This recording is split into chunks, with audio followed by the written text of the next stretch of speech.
Boa noite a todos que estão aqui conosco na janelinha, aos nossos amigos que nos assistirão posteriormente, né?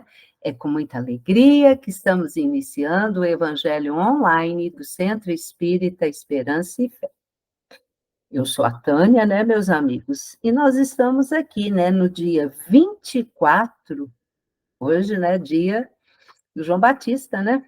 24 de junho de 2024, né?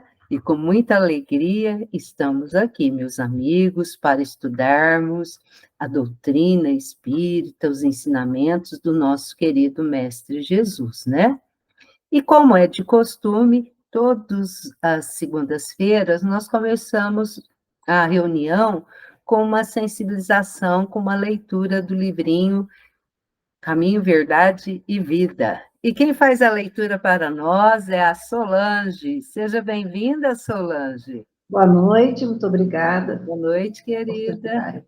Vamos lá compartilhar, né, Solange? Lucros. O que é... Ih, está falhando aqui, peraí. A minha internet. E o que tens ajuntado para que será? Jesus, Lucas, capítulo 12, versículo 20. Em todos os agrupamentos humanos, palpita a preocupação de ganhar. O espírito de lucro alcança os setores mais singelos. Meninos mal saídos da primeira infância mostram-se interessados em amontoar egoisticamente alguma coisa. A atualidade conta com mães numerosas que abandonam seu lar a desconhecidos durante muitas horas do dia a fim de experimentarem a mina lucrativa. Nesse sentido, a maioria das criaturas converte a marcha evolutiva em corrida inquietante. Por trás do sepulcro, ponto de chegada de todos os que saíram do berço, a verdade aguarda o homem e interroga: que trouxeste? O infeliz responderá que reuniu vantagens materiais, que se esforçou por assegurar a posição tranquila de si mesmo e dos seus. Examinada, porém, a bagagem, verifica-se quase sempre que as vitórias são derrotas fragorosas. Não destituem valores da alma, nem trazem o selo dos bens eternos. Atingida semelhante equação, o viajor olha para trás e sente frio. Prende-se de maneira inexplicável aos resultados de tudo que amontoou na crosta da terra. A consciência inquieta enche-se de nuvens e a voz do Evangelho soa-lhe aos ouvidos. Pobre de ti, porque teus lucros foram perdas desastrosas. E o que tens ajuntado, para quem será? Caminho, Verdade e Vida, lição 56, Espírito Emmanuel, psicografia de Francisco Cândido Xavier.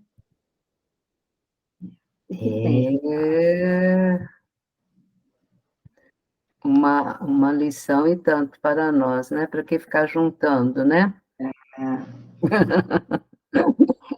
Então, que nós possamos ter aquilo que possa nos ajudar na nossa vivência e ajudar quem está ao nosso lado, né? Então, meus amigos, agora eu vou convidar a nossa amiga Keila, que irá fazer para nós a nossa leitura, a nossa oração inicial. Keila, querida, seja bem-vinda. Boa noite a todos. Boa noite. Vamos, nesse momento, elevar o nosso pensamento a Jesus e agradecer a espiritualidade amiga que se encontra aqui conosco, o próprio Divino Mestre, que nos disse que quando um ou mais estivesse reunido, ele também estaria. Então vamos agradecer por mais esse dia, por mais esses aprendizados que nós teremos, que os nossos ouvidos estejam abertos para aprendermos mais e mais a palavra do Cristo e que possamos, no decorrer das semanas, colocar em prática todos os ensinamentos que aprenderemos. Não nos esqueçamos dos nossos irmãos menos favorecidos, que nesse momento se encontram perdidos nos vícios, nossos irmãos que nesse momento se encontram nas casas, nos lares, nos asilos, que Jesus possa envolver cada um deles e possa nos envolver também para que a gente possa aí seguir o caminho do Mestre. Pai nosso, que estais nos céus, santificado seja o teu nome. Venha o teu reino, seja feita a tua vontade, assim na terra como no céu. Dai-nos hoje o nosso pão de cada dia. Perdoa as nossas dívidas, assim como perdoamos aos nossos devedores. E não nos deixeis cair em tentação, mas nos livrai-nos do mal, porque teu é o reino, o poder e a glória para sempre. Amém. Que assim seja, Keila. Muito obrigada. E agora vamos convidar, né, a nossa amiga Odília, que irá fazer uma leitura do Evangelho, né, Odília? Seja bem-vinda, Odília. Obrigada, Tânia, pelo convite. Boa noite a todos. Boa noite, querida. Vamos à nossa... Certinho, Odília? Sim. O mandamento maior. Caridade e humildade. Tal a senda única da salvação. Egoísmo e orgulho, tal a da perdição. Este princípio se acha formulado nos seguintes precisos termos. Amarás a Deus de toda a tua alma e a teu próximo como a ti mesmo. Toda a lei e os profetas se acham contidos nesses dois mandamentos. E, para que não haja equívoco sobre a interpretação do amor de Deus e do próximo, acrescenta: e aqui está o segundo mandamento, que é semelhante ao primeiro. Isto é, que não se pode verdadeiramente amar a Deus sem amar o próximo, nem amar o próximo sem amar a Deus. Logo, tudo que se faça contra o próximo, o mesmo é que fazê-lo contra Deus. Não podendo amar a Deus sem praticar caridade para com o próximo, todos os deveres do homem se resumem nessa máxima. Fora da caridade não há salvação. Allan Kardec, Evangelho segundo o Espiritismo, capítulo 15, fora da caridade não há salvação. Isso. Obrigada, Odília. Não por isso, Tânia. E agora, né, meus amigos, eu vou chamar o nosso convidado da noite, né, o Leon Denis Almeida. Esse nome é poderoso, hein? Não é? Um grande filósofo. Isso é? Seja bem-vindo. Leon hoje está representando a USE Intermunicipal de Franca, né? Ele já esteve aqui conosco, já é um querido nosso, né? A casa é sua. Puxa a cadeira e vamos conversar sobre o Evangelho. Fora da caridade não há salvação. E olha que... Na verdade, dá para a gente conversar desse assunto por uma vida toda, né? Nós temos muito para falar desse assunto, né? Muito para falar. Fico honrado com esse convite por estar aqui no Esperança e Fé, né? Uma casa muito querida para todos nós, né? Para a cidade de Franca, muito representativa, eu acho que isso é importante dizer. Espero que vocês consigam me ouvir bem, me deem uns sinais aí, caso o áudio não estiver legal, tá? Espero que vocês me ouçam bem, eu ouço vocês muito bem. Quero dizer que Leon Denis não é um nome, é uma responsabilidade. Eu falo para o meu pai que, olha, essa situação não é fácil de administrar. Eu não posso bater o carro, eu não posso... Imagina, você vê lá no jornal, Leon Denis bateu o carro, o Leon Denis passou o sinal vermelho, brigou no trânsito. Você percebeu? Então, assim, a responsabilidade foi grande. Já nasci com essa responsabilidade, mas é uma alegria muito grande, né, ter essa possibilidade de estar no meio espírita há 40 anos, desde que nasci. E ao longo desse aprendizado que a gente tem, a gente ganha a responsabilidade de ter momentos maravilhosos como esse, onde a gente pode se conectar com todos vocês que estão conosco aqui na sala, e tantos que nos assistem depois pelo YouTube, pelos canais virtuais, deixar aí um pouquinho da nossa interpretação, um pouquinho de como a gente tem visto o legado da doutrina espírita se espalhar pelo mundo. Vejam que há um dado interessante, estudando a doutrina espírita, que apenas 3% dos brasileiros se declaram espíritas. E esse número aí, que dá aí na casa dos 6 milhões de pessoas, que são convictamente espíritas, é o maior número percentual do mundo. E se vocês tiverem uma ideia, nós temos 30 milhões de pessoas no Brasil que se declaram simpatizantes. Espiritólico, então, é o que mais tem, né? O espírita católico. Nós temos milhares de espiritólicos. Eu, por exemplo, venho de uma casa espírita que tem nome de padre, né? A casa espírita que eu frequento é a Casa Espírita Francisco de Paula Vitor, popularmente conhecido como Casa do Padre Vitor. O Padre Vitor, que está ali na cidade de Três Pontas, né? Em 1905 ele deixou o plano material, mas o legado dele está lá até hoje, em Três Pontas.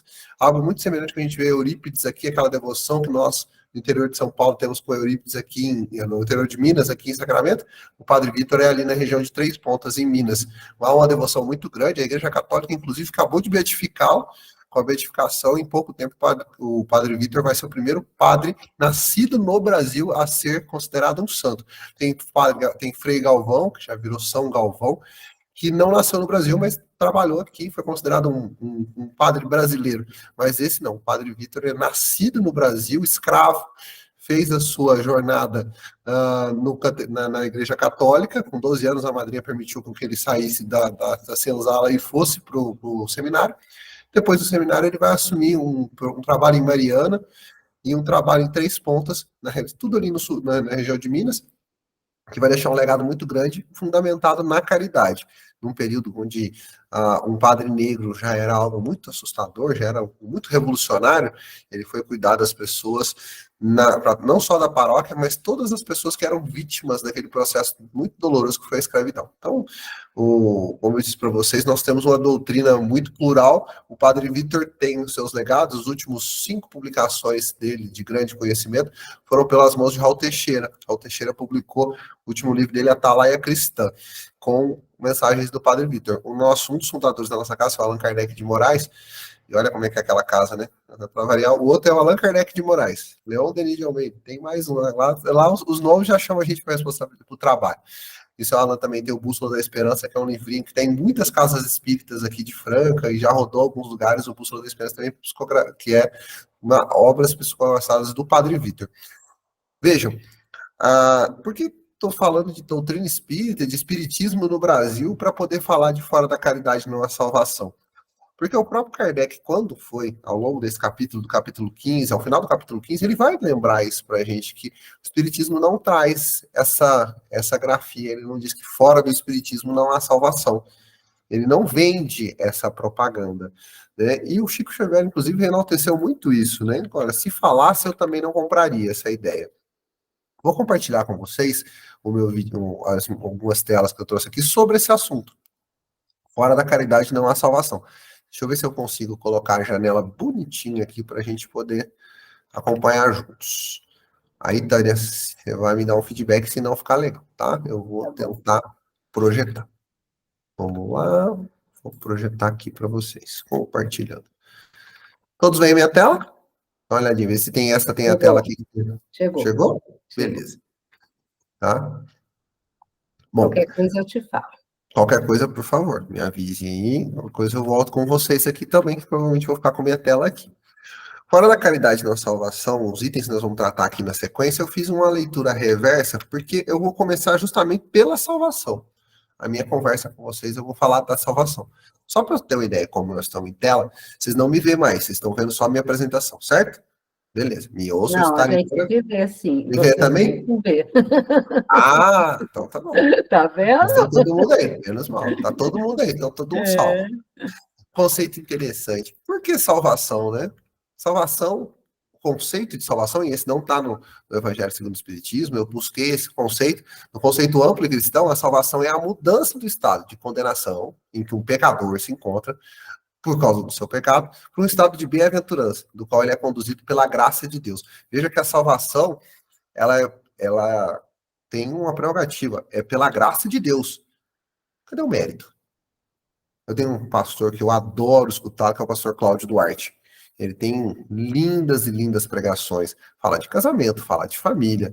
Ele tem uma enormidade de falas que são, assim, muito comoventes. E no momento que estava ouvindo ele conversar num podcast, ele resolveu explicar sobre a salvação. E ele disse que salvação é graça. Salvação é graça.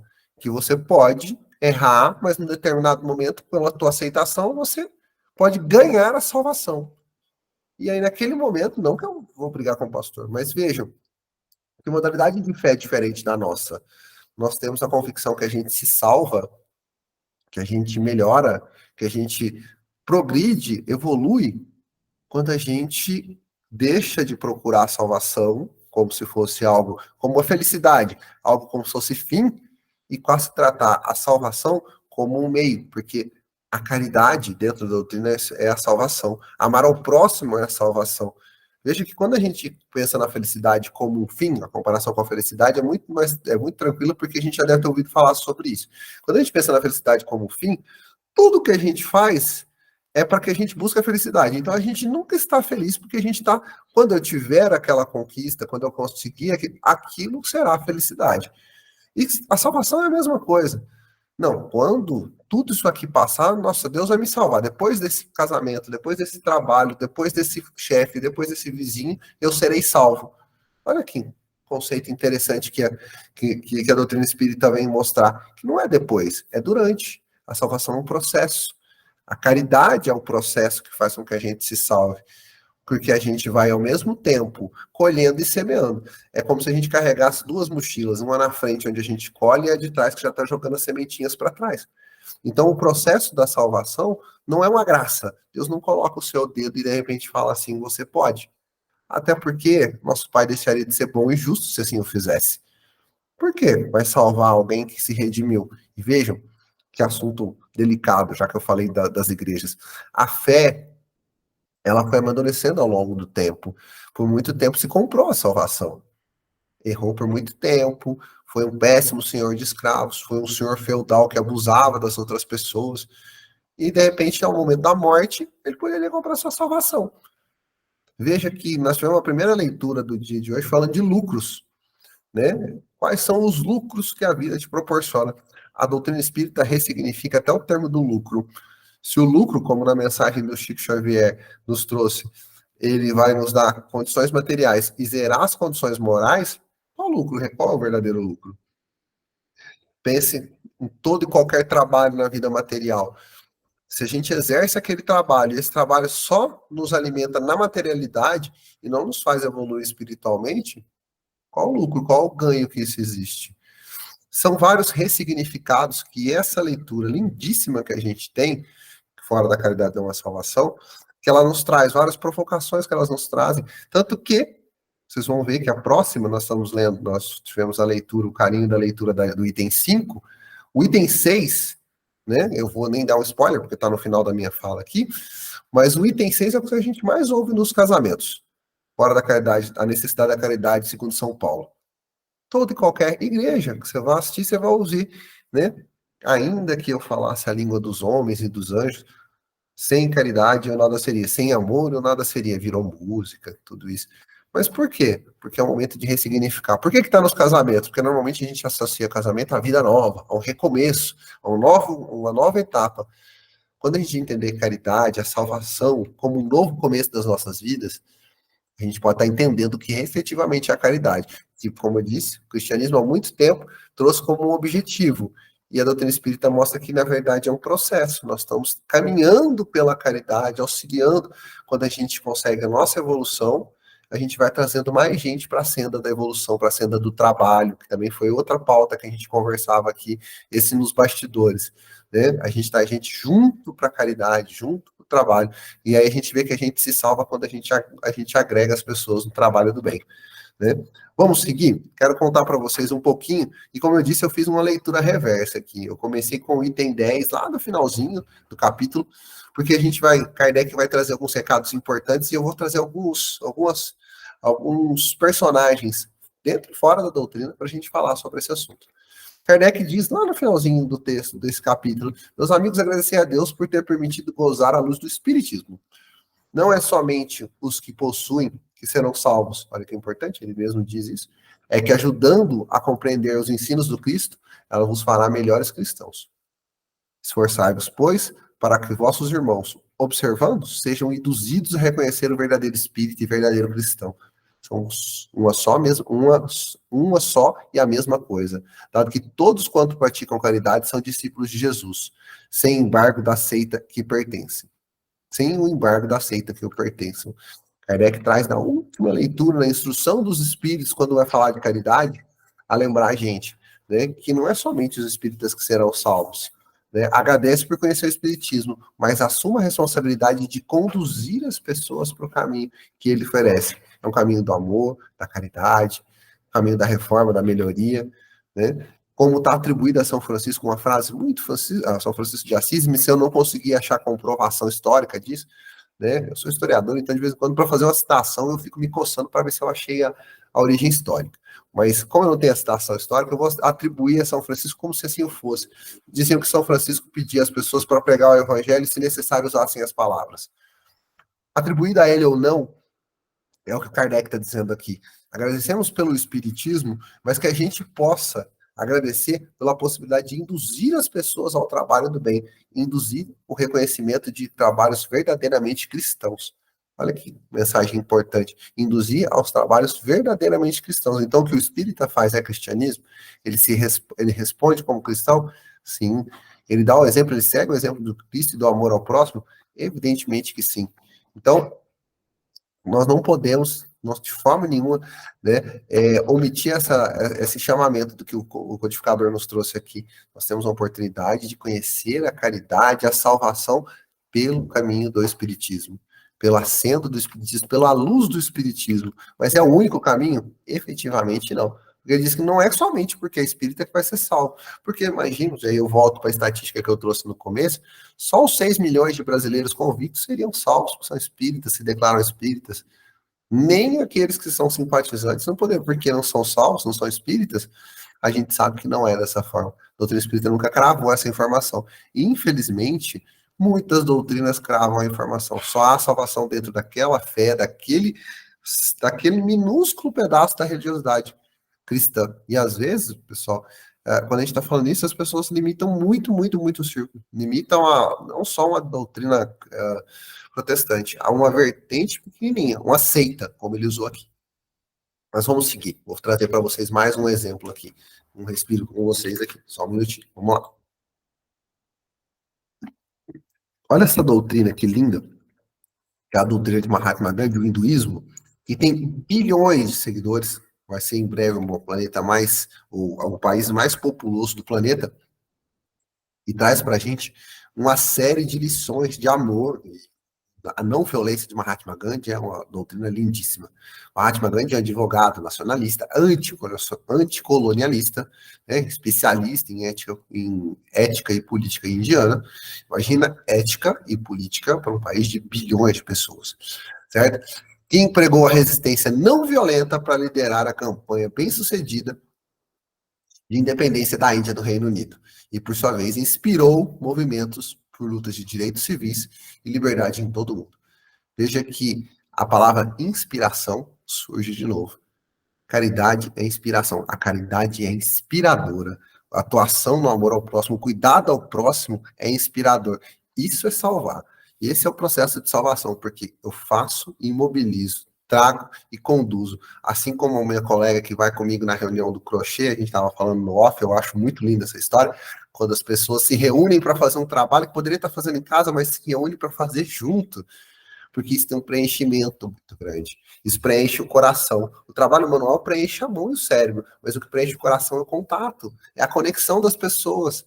Mahatma Gandhi percebeu que essa conexão entre as pessoas tinha um poder absurdo.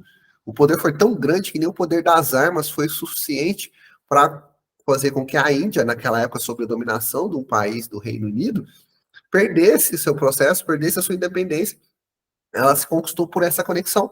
As pessoas se conectavam com um propósito.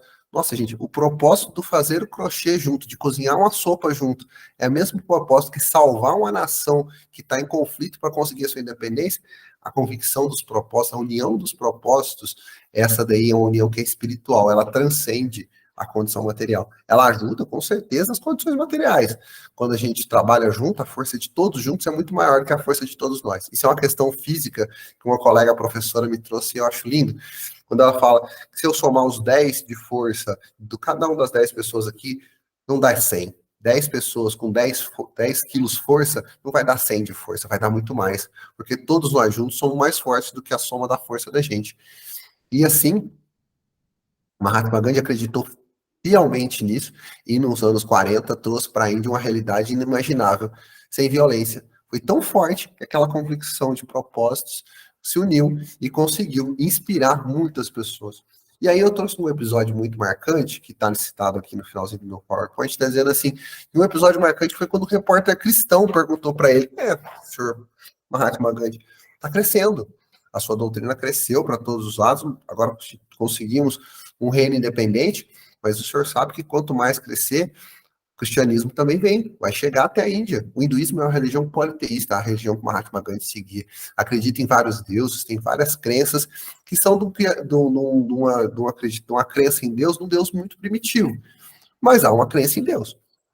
E não é por ser primitivo que a gente quer dizer que seja uma crença banal. É uma crença convicta. Eles têm as convicções nos deuses dele. O repórter jogou uma casca de banana, falou assim para o Mahatma Gandhi, e se essa doutrina cristã que está chegando até a Índia começar a ganhar espaço, o senhor não vê com preocupação? O senhor juntou essas pessoas através do hinduísmo. Mas agora está chegando essa doutrina aí, que é a doutrina cristã. Qual a sua preocupação? Vai perder tudo isso que o senhor conseguiu? Ele falou assim, a minha preocupação, responde Mahatma Gandhi com muita sabedoria, a minha preocupação é que os cristãos consigam cumprir o que está escrito nos livros deles. Que eles amem o próximo consumidor. Se eles conseguirem, eu não tenho outras preocupações. O repórter queria muito que ele respondesse que não, os hindus não podem permitir o crescimento, a minha preocupação é que os cristãos consigam o seu intuito de cumprir os mandamentos cristãos. Porque se efetivamente eles conseguirem, muito pelo contrário, eles vão ajudar muito nesse processo de união do nosso país.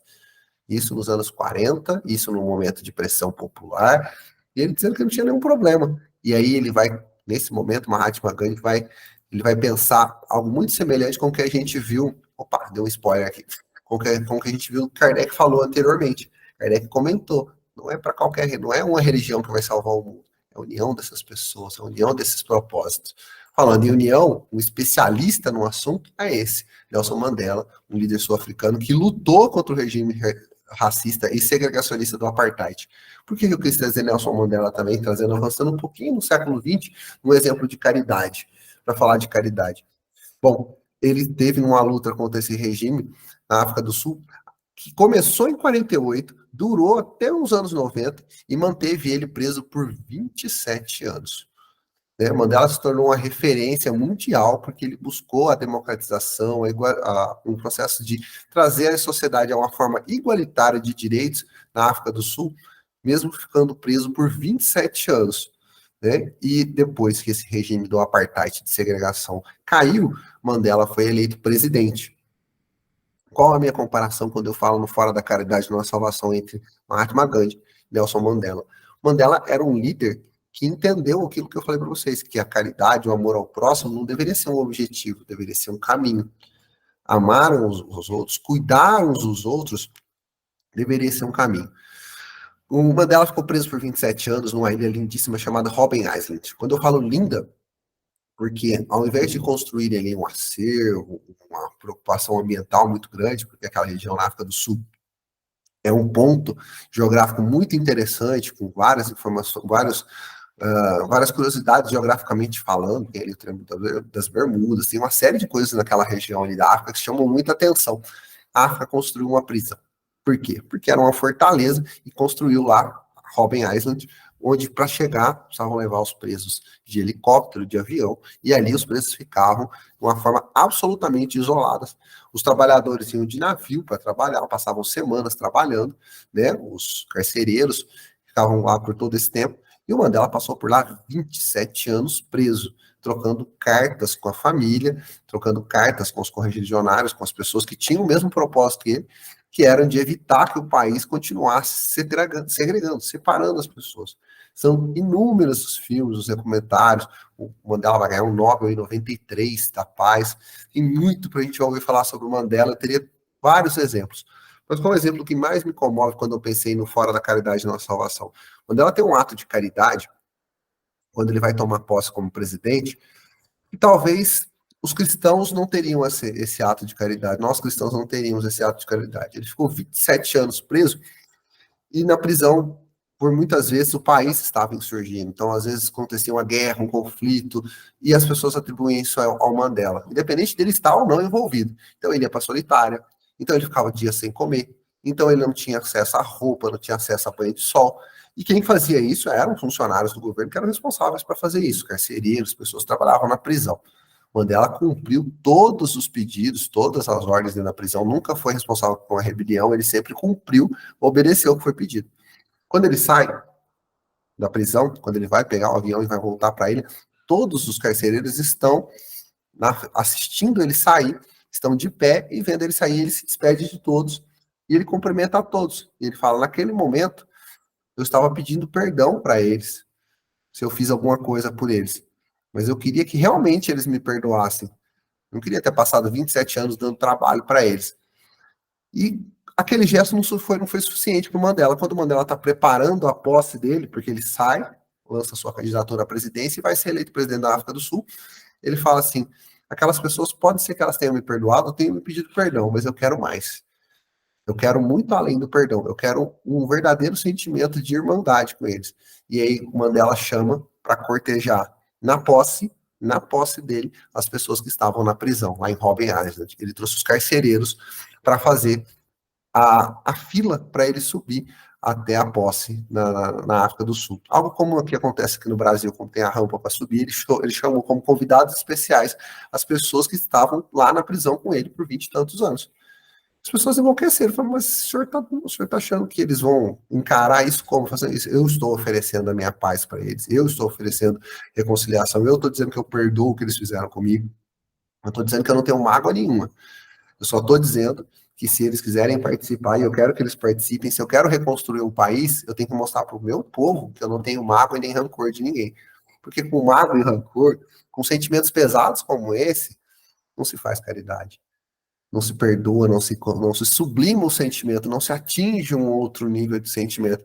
E o Mandela vai fazer efetivamente isso, convidar para a posse aqueles que eram os que causavam a maior dor para ele. Algo muito difícil, né? A gente vai ter um capítulo só sobre isso, né, no Evangelho, que é o amar aos vossos inimigos, mas veja que tamanha caridade dele de convidar e mobilizar os seus. Quão inspirador foi ao povo sul-africano de que o seu presidente pegou aqueles que faziam dele vítima, né, que fazia dele prisioneiro, e convidou-os para aquele momento que seja o momento mais importante dele, assumindo o governo da África do Sul. Então, Mandela dá um exemplo maravilhoso que Kardec faz no seu comentário a respeito disso, quando fala de São Paulo, né? Mandela dá um grande exemplo quando o exemplo de Mandela se encaixa aqui no que está no item 7. São Paulo compreendeu de tal modo essa grande verdade, quando ele disse que se tivesse a língua dos anjos, o dom da profecia, que penetrasse todos os mistérios, tivesse toda a fé, mas que tudo fizesse, que tudo falasse, se ele não tivesse caridade, ele nada seria. E a caridade precisa ser a caridade pura, intensa, né? Não só uma beneficência, mas com todas as qualidades do coração, com bondade, com entrega, com benevolência com o próximo. Para mim, no exemplo que eu recortei para vocês aqui, mas toda vez que eu me lembro, assisto algum filme, algum documentário, que eu leio sobre o Mandela, essa referência para mim é um dos melhores exemplos de caridade, sem precisar pegar nos 500 livros que o Chico trouxe publicado para nós. A gente traz um exemplo cotidiano, da vida material, da vida política, que é um lugar muito difícil da gente pegar na política um exemplo de caridade. E a gente pega na vida política um grandíssimo exemplo de caridade, trazido pelo nosso inspirador Nelson Mandela. Certo? Bom, para terminar nossa fala, partindo do final da minha fala aqui, tenho que lembrar, né, já que a gente tem tantas citações a Paulo de Tarso, essa citação, todos os trechos aqui do Evangelho estão citados em cima da fala de Paulo, lembrar que Paulo exerceu a caridade em toda a sua intensidade, né? E foi impactado a fazer, a atuar de uma forma caridosa, a entender o perdão, quando vive a experiência ao lado de Estevão. Quando Estevão é apedrejado, e Paulo estava ali naquele momento da condenação, e vem Abigail e diz assim, esse é meu irmão, é a partir daquele momento, quando ele sai ao seu deserto, é aquele impacto que ele vai ter, assim, olha onde eu estou chegando, olha a que ponto a minha fé, a minha crença cega me levou. E ele vai ressignificar todo o caminho dele na sua relação com Cristo, né? E vai trazer para nós essas passagens lindíssimas de amor. Paulo Estevão, na menção que eu trago aqui na minha telinha, né? Eu fiz questão de trazer, tá em livro, em áudio, em novela, em filme. Eu acabei de ver recentemente o filme de Paulo Estevão, que tem a publicação do filme. Mas essa modificação de Paulo talvez seja um dos grandes convites que a humanidade recebeu quando fala assim, olha, aquele que talvez fosse o maior perseguidor se tornou um admirador, se tornou um replicador das ideias do Cristo, e não só isso, traz para nós essa lindíssima mensagem do amor, traz a mensagem que o amor pode acontecer, ele deve acontecer a qualquer preço. Quando se arrepende, quando vê o que tinha acontecido com Estevão, com Gesiel, né, naquele momento, e ele vai começar a sua seara pelo deserto, ele precisa de um recomeço, ele precisa de uma nova vida. É interessante como a doutrina espírita amadureceu esse conceito, né? Falo para vocês muitas doutrinas para ter uma nova vida. Muda o nome de batismo da pessoa, faz uma modificação, faz uma modificação brutal nas nossas vidas, e vem a doutrina espírita dizendo que você não precisa fazer essa modificação da casca, trocar o nome, trocar o endereço, mudar de cidade, mudar de trabalho, renunciar a todos os seus bens, renunciar a todos os seus lucros. E a doutrina espírita fala assim, é só você fazer o contrário, coloca a caridade na sua vida, nos seus atos, em qualquer um desses atos que você vai ter, coloque caridade, aplique a caridade. Paulo era um excelente orador, né? Ainda quando Saulo, ele defendia as ideias com intensidade enorme, absurda. A gente saberia, Cristo sabia que se ele tinha toda aquela convicção, aquele conhecimento, aquele estudo, aquele dom, se ele fosse literalmente abraçado pela doutrina espírita, pela doutrina cristã, se ele fosse abraçado pela doutrina cristã, ele seria um grande pregador, ele contaria uma história, ele faria o que fez. Se tornaria aí um dos principais mensageiros, e essas epístolas que a gente vê nos casamentos, nas pregações, nas missas, estão cheias de cartas que Paulo trouxe, onde ele trouxe explicando que o amor, o novo caminho, pode ser reescrito, a caridade era o caminho para fazer amar ao próximo, inspirar ao cuidado dos próximos, seria o verdadeiro caminho.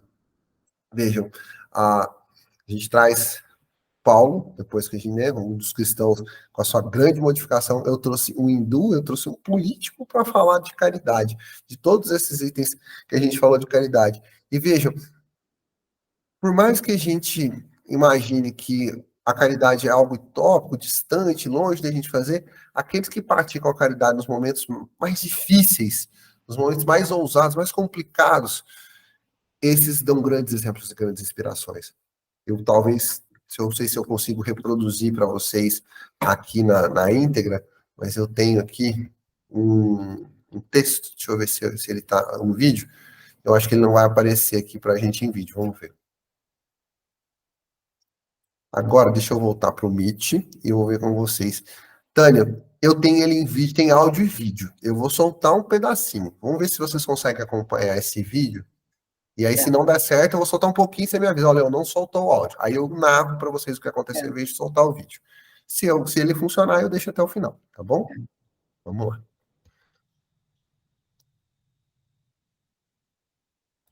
Não. Não sai o áudio?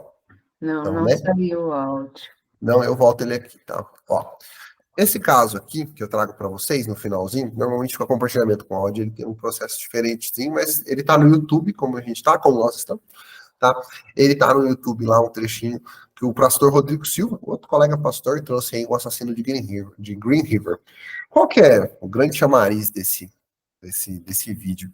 Onde praticar, onde sensibilizar, com quem ser caridoso nas horas mais difíceis. Se a gente está com dificuldade em praticar a caridade nos nossos dias, ele vai dar um exemplo de um pai que pratica a caridade na hora mais difícil que a gente possa imaginar, num julgamento. Não, no modelo norte-americano, muita gente conhece esse vídeo.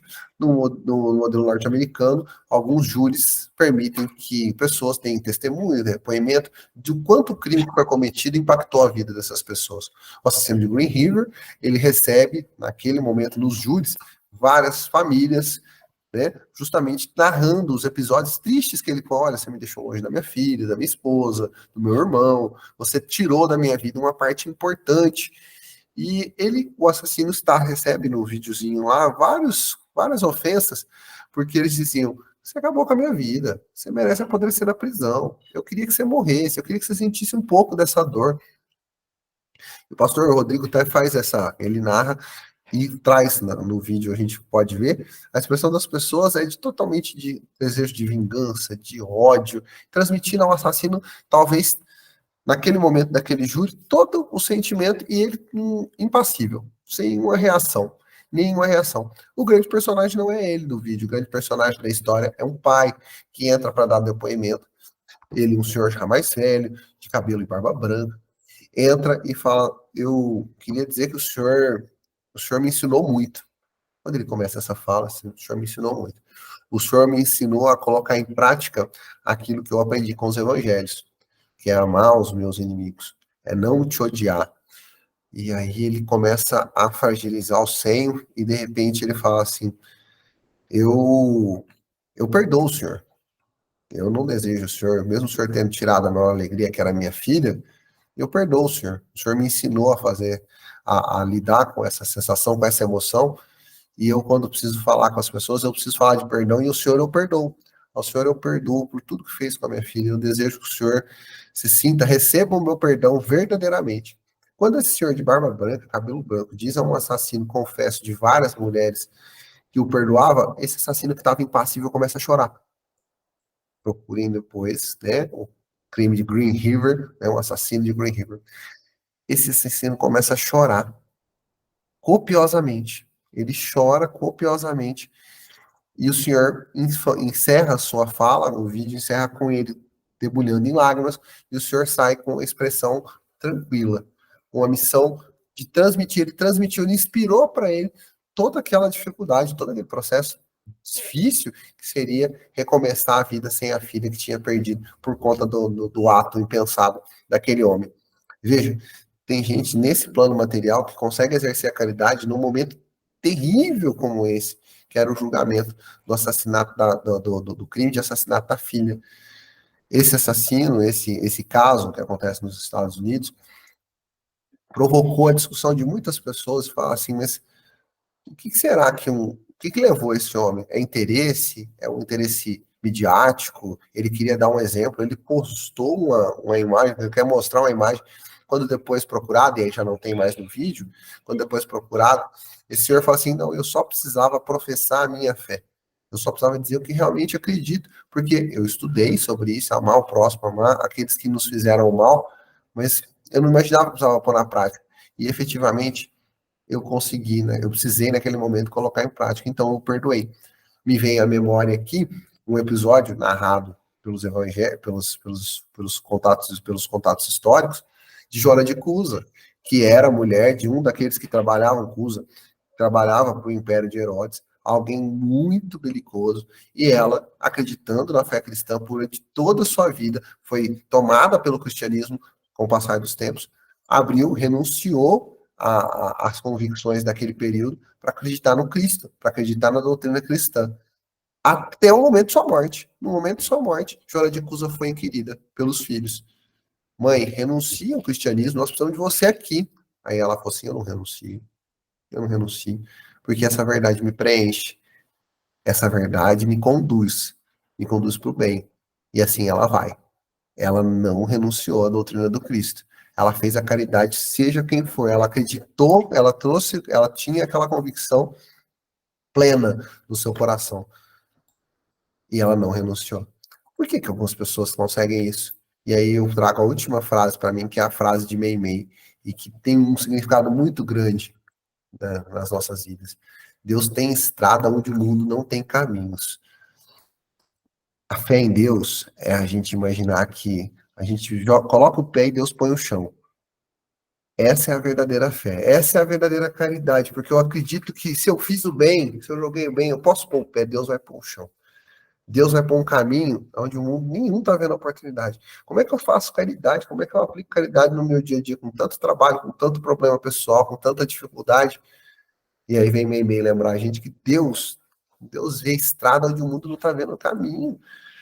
Então, muitas vezes, o que a gente não está enxergando precisa de uma noite de sono, precisa de um período maior, mas Deus vê essas estradas. Então, para aplicar a caridade, para poder fazer o amor ao nosso próximo, para poder realmente encontrar a nossa salvação e ser algo inspirador, eu não tenho a menor dúvida, não tenho que a gente precisa ter uma verdadeira fé, como está aqui na leitura.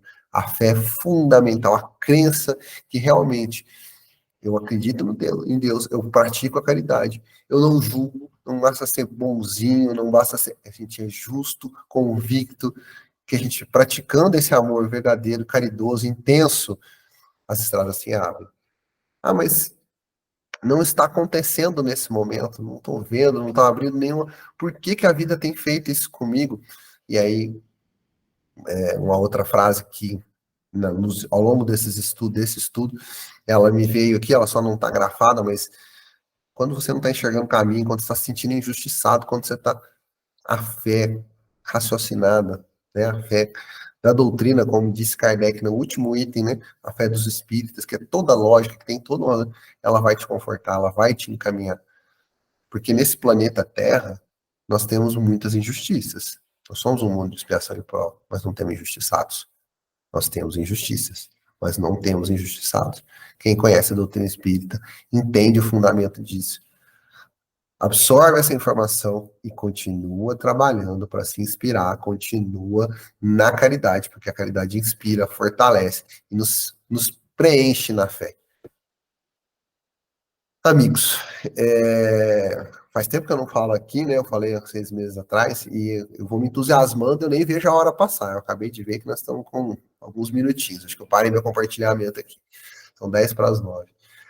É muito gostoso falar do Evangelho, porque a sensação que a gente vai tendo é que a espiritualidade vem nos inspirando, a gente vem conversando tudo junto, e eu sinto que a gente, falando do Cristo, falando do Mestre, essa inspiração que ele fala, né, essa vontade, isso vai nos preenchendo, vai nos dando vontade de continuar cada vez mais entendendo a doutrina espírita, entendendo do espiritismo, para poder, quem sabe, inspirar um pouquinho as pessoas que estão ao nosso redor. Então, que a gente tenha condições de continuar inspirando todos esses que nos cercam ao longo dos nossos próximos dias. Obrigado, Tânia, obrigado, amigos, por a oportunidade abençoada de estar com vocês aqui.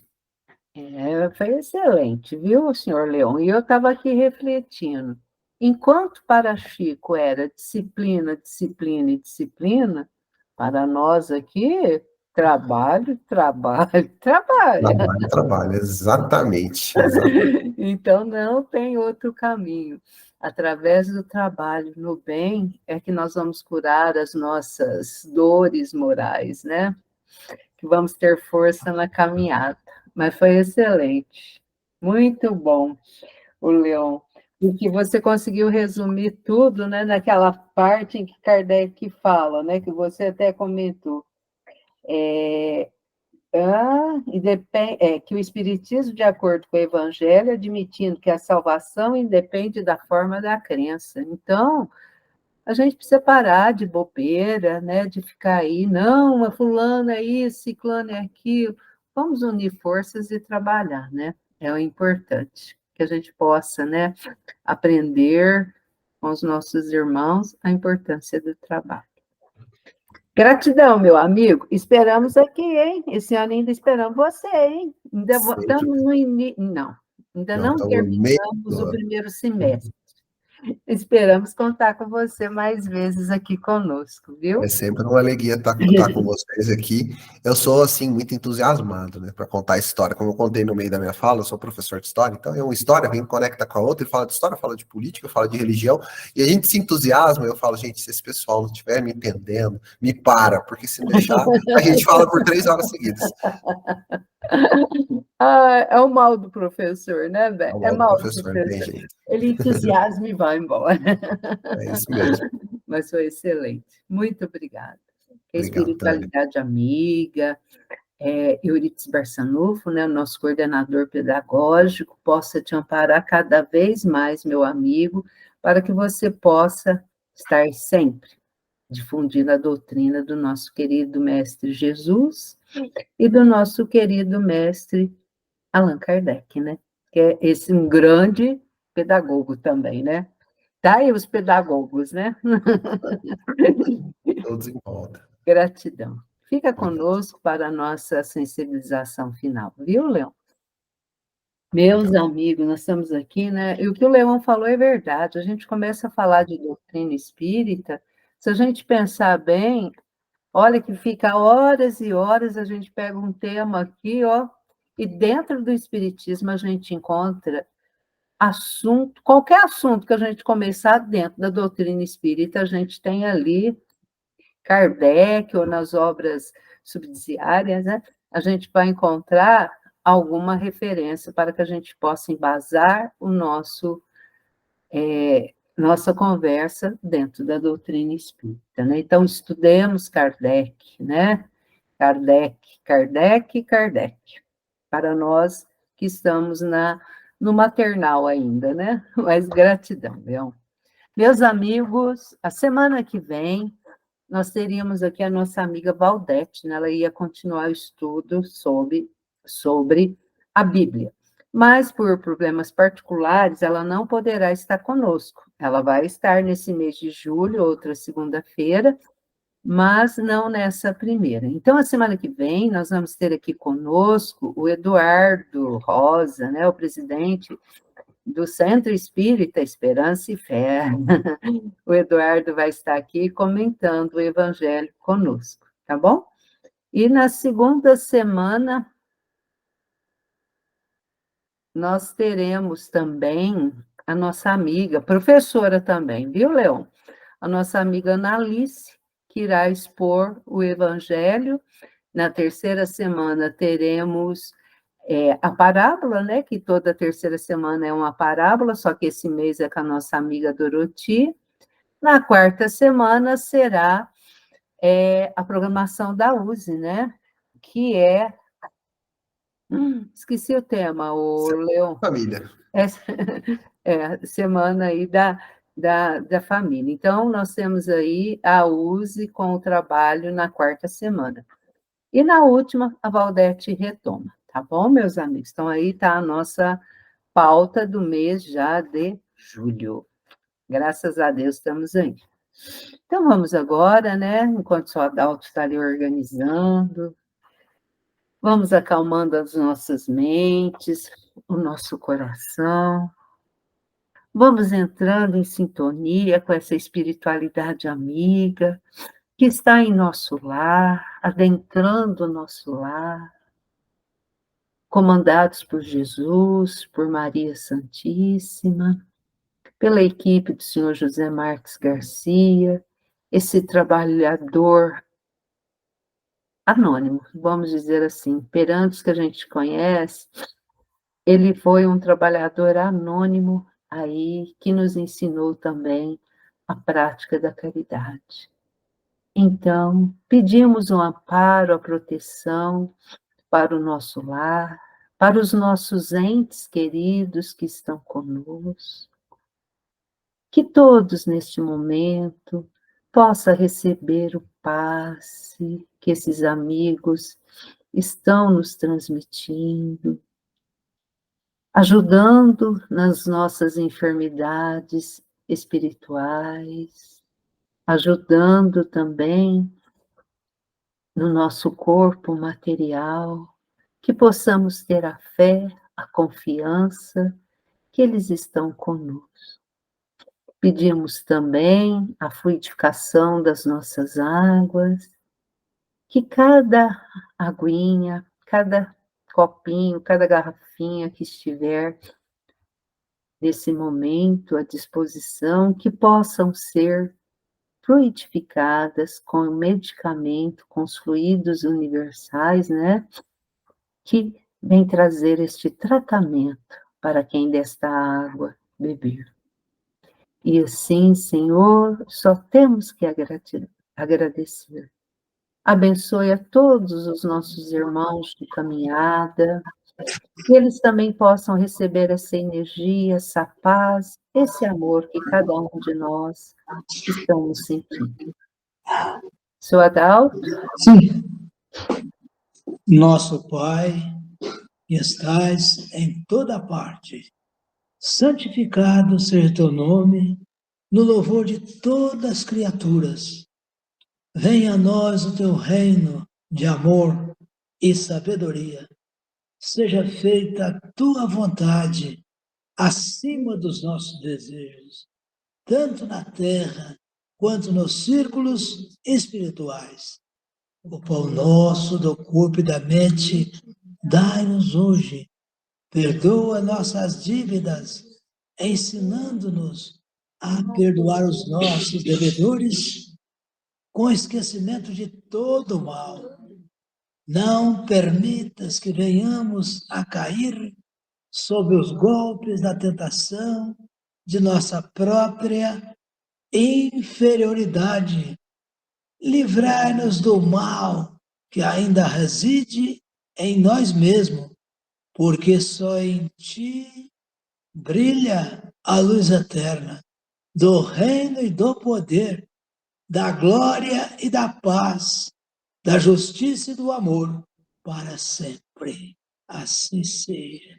Que a paz do nosso Mestre Jesus esteja sempre em nossos corações. Que assim seja, seu Adalto.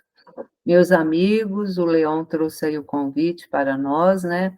Que nós possamos trabalhar, seja o trabalho material, né? A caridade material, seja a caridade moral, de ouvir um companheiro nosso, nesses dias tumultuados, em amigos necessitando que a gente ouça, né? Muitas vezes a fala desse nosso irmão. Então, fica aí o convite. Que nós tenhamos uma semana de muita paz, de muita luz e principalmente muito trabalho. Um beijo no coração de todos e até a próxima semana. Fiquem com Deus, meus amigos.